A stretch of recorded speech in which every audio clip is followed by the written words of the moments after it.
Hello à tous, je suis ravie de faire cette vidéo. Ça fait un petit moment, depuis décembre, je crois que j'ai pas posté de vidéo. Alors c'est vraiment avec grand plaisir que je te retrouve aujourd'hui dans cette vidéo. Comme tu le sais, si tu me suis sur Instagram, mon bébé est né, Gaël est né en novembre et j'ai voulu profiter de me consacrer à 100% à lui pour ses premières semaines. Et tout s'est bien passé.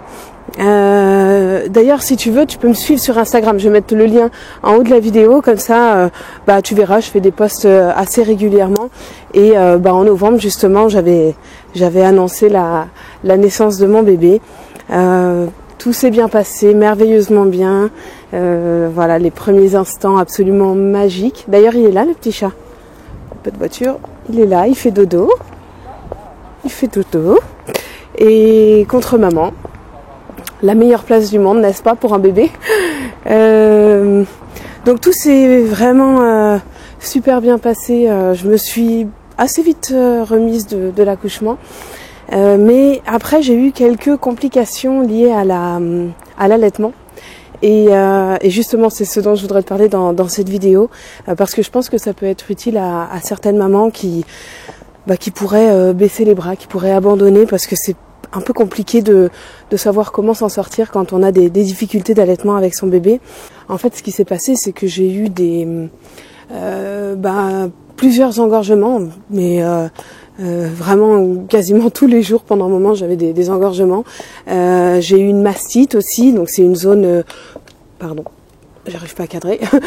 C'est une zone rouge et dure sur le sein. J'ai eu alors heureusement pas une crevasse parce que ça me faisait très peur, mais bon c'est monnaie courante. Hein. Mais j'ai eu un début de fissure sur le mamelon, donc une grande sensibilité, etc. Bref, tout ça ça a été assez compliqué, très douloureux, et c'était pas forcément tout de suite après l'accouchement, c'était un petit peu après. Et donc comme je te disais, j'ai failli abandonner parce que c'était vraiment douloureux. Et je pense que j'aurais abandonné si j'avais pas eu cette personne dont je voudrais te parler, qui est mon amie et qui est consultante en lactation et qui m'a vraiment guidée, qui m'a aidée à passer ce cap, à trouver des solutions. Elle a été vraiment d'une grande aide et Oriane, si tu regardes, je te remercie 1000 fois parce que tu as littéralement sauvé mon allaitement. C'est une personne pleine de douceur, disponible, à l'écoute et pleine de bienveillance.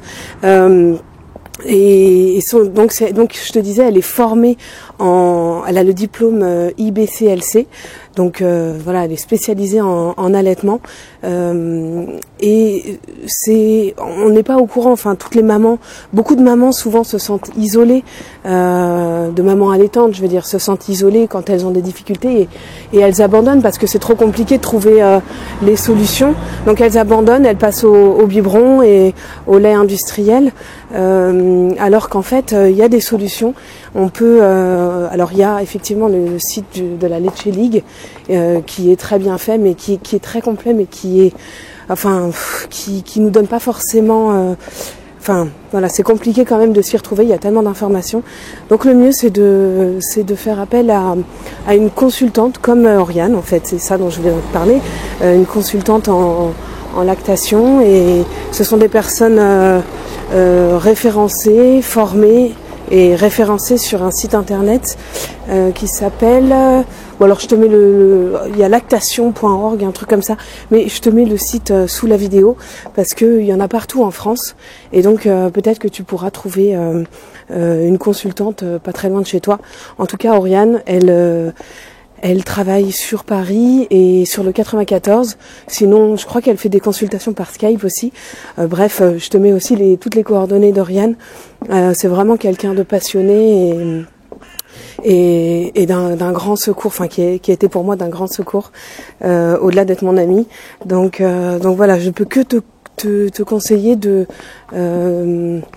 consulter une personne diplômée et spécialisée si jamais t'as des complications liées à ton allaitement.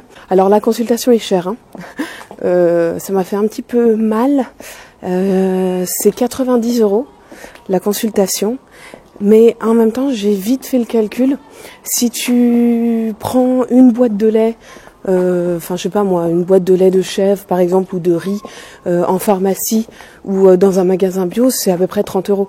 Donc c'est 3 boîtes de lait. Une consultation pour sauver ton allaitement, c'est 3 boîtes de lait.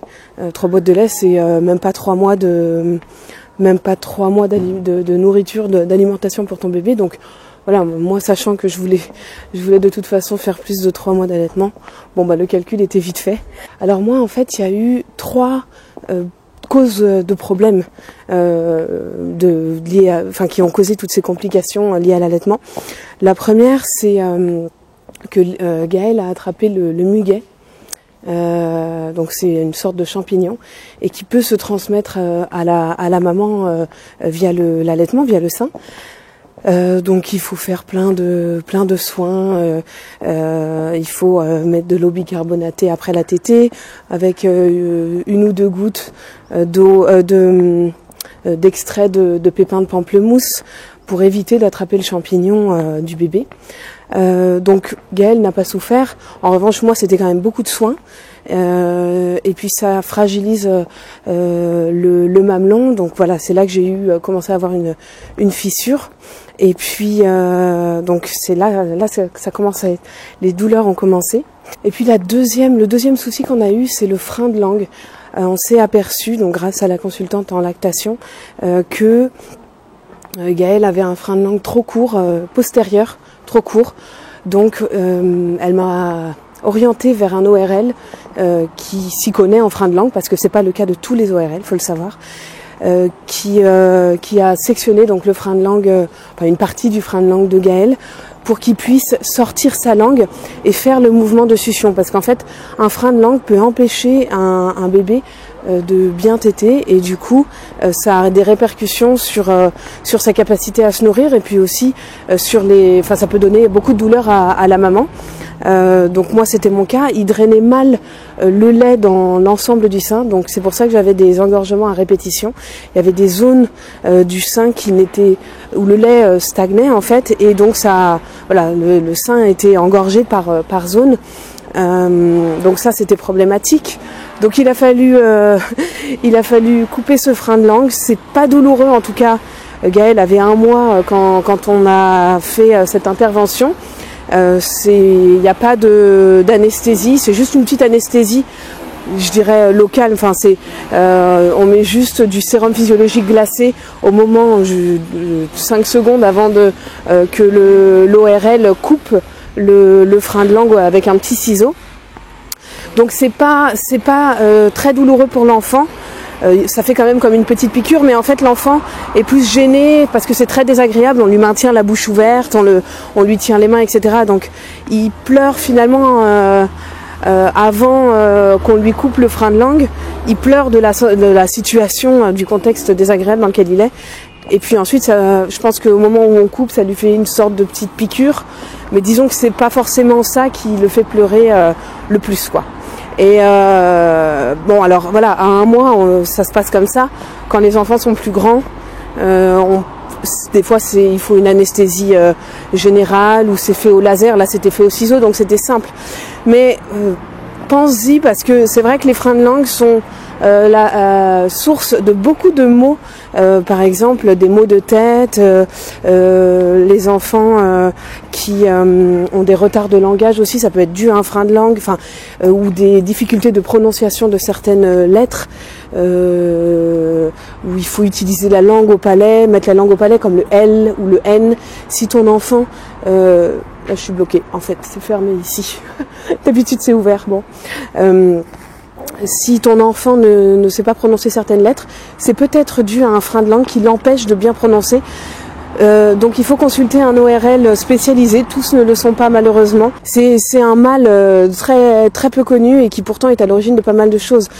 Par exemple, Gaël, ça aurait eu un impact, son frein de langue, si on ne l'avait pas sectionné, ça aurait eu un impact sur sa dentition.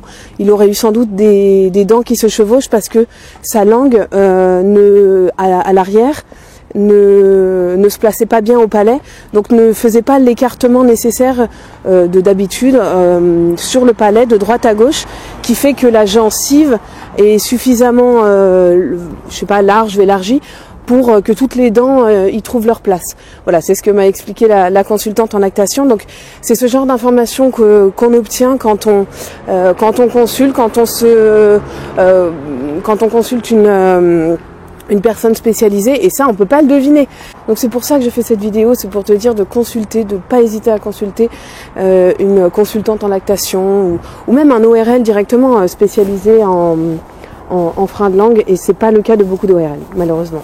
Et enfin la troisième cause de nos complications avec Gaël, de nos complications d'allaitement, c'est qu'il n'avait, et ça c'est très courant aussi, c'est qu'il n'avait pas une ouverture de bouche assez grande, il ouvrait assez peu la bouche, donc du coup il pinçait, il mettait beaucoup de force sur le mamelon, alors que le bébé doit vraiment avoir une grande bouche ouverte pour prendre tout même une partie de l'auréole dans sa bouche. Et si c'est pas le cas, ça peut être très douloureux pour la maman. Et donc c'était une des causes aussi de nos complications avec Gaël. Et donc là, il suffit de consulter un ostéo ou un chiro, un ostéopathe ou un chiropracteur qui peut intervenir sur le dos du bébé, sur sa colonne vertébrale ou sur son crâne aussi, pour simplement débloquer certaines zones et faire que ça libère en fait ces tensions, et qui puisse ouvrir bien la bouche pour bien prendre le sein et bien avoir une bonne succion. Donc voilà, c'est vrai que tout ça, on peut pas le deviner quand on est une jeune maman allaitante, on peut pas le deviner, et il faut pas hésiter à consulter, ça coûte cher, mais c'est vite rentabilisé, j'ai envie de dire, c'est un investissement comme dit Oriane, c'est un investissement à long terme, parce que quand on veut faire un allaitement long, on s'y retrouve vite financièrement, et puis voilà, c'est un tel plaisir d'allaiter son enfant que c'est dommage d'abandonner pour quelques problèmes comme ça qui sont certes très douloureux, mais qui sont on peut trouver des solutions quoi. Donc voilà, je te mets en tout cas les informations d'Oriane sous la vidéo, et puis je te mets aussi le site, parce qu'Oriane travaille uniquement sur la région parisienne, mais il y a d'autres consultantes en lactation IBCLC qui sont référencées, et bien référencées de manière fiable sur un site internet. Donc je te mets l'information sous la vidéo. Et puis voilà, moi je te donne rendez-vous très bientôt pour une nouvelle vidéo, parce que voilà, ça faisait un moment que j'en avais pas fait, mais là c'est reparti, je suis au taquet, et j'ai bien profité de mon petit bout après la naissance, j'ai voulu me consacrer entièrement à lui. Voilà, on est un peu dans une bulle après la naissance de notre bébé, et voilà, ça y est, là je commence à me rouvrir au monde, j'ai envie de dire. À me rouvrir à la société. Là j'étais juste en mode maman bébé, et puis voilà, ça fait aussi du bien de reprendre de reprendre ses activités un petit peu, de reprendre goût à tout ça. Donc je te souhaite une excellente journée, et puis je te retrouve très bientôt pour une nouvelle vidéo sur la chaîne Horizon Famille. Ciao.